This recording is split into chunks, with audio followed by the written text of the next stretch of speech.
Hello les loups, c'est Max Coach Minceur, on se retrouve aujourd'hui pour une nouvelle vidéo, sur la cigarette. Alors la cigarette fait-elle maigrir? Alors déjà une stat qui tue, c'est que les ex-fumeurs prennent du poids à l'arrêt. On estime à peu près à 80% d'entre eux qui prennent entre 3 et 5 kilos à l'arrêt de la cigarette.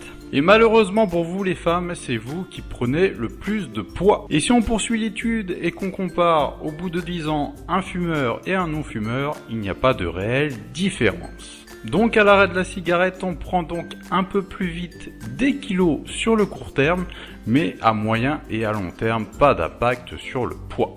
Dans le cadre de l'étude Framingham, une étude basée sur le cœur, des chercheurs ont constaté que le tabac favorisait la prise de poids. L'étude a porté sur 3000 adultes âgés en moyenne de 50 ans. Pour les chercheurs, le tabac inhiberait l'action des œstrogènes, stéroïdes activant la production des hormones sexuelles, et entraînerait ainsi une accumulation anormale de la graisse viscérale caractéristique de l'obésité. Ce changement hormonal dû à la nicotine mène à une accumulation des graisses au niveau du ventre. De plus, la fumée des cigarettes est responsable de troubles du goût, ce qui entraîne malheureusement de mauvaises habitudes alimentaires. Si les personnes qui fument se sentent gagnantes concernant leur poids, ce ne sera que sur une courte période, car cet avantage malheureusement pour eux s'inverse avec le temps.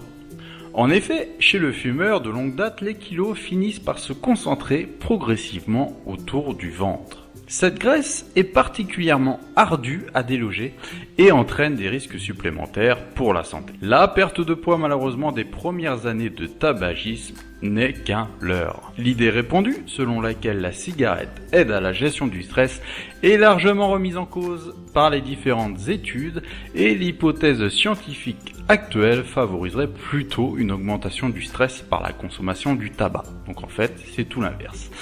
Et aussi l'augmentation des pensées négatives. Combien d'entre vous se réfugient dans la nourriture suite à des pensées négatives ont un stress trop important? Donc mon conseil lors du sevrage et de l'arrêt du tabac, c'est de ne pas paniquer. Même si vous grossissez au début lors des premières semaines, cela se fera sur une courte période. Le mieux est bien sûr un rééquilibrage alimentaire adapté et des exercices physiques en fonction de votre niveau sportif. Cela vous permettra de conserver votre ligne et voire même de perdre du poids malgré l'arrêt du tabac. Donc voilà, l'arrêt du tabac est toujours une bonne chose pour votre santé.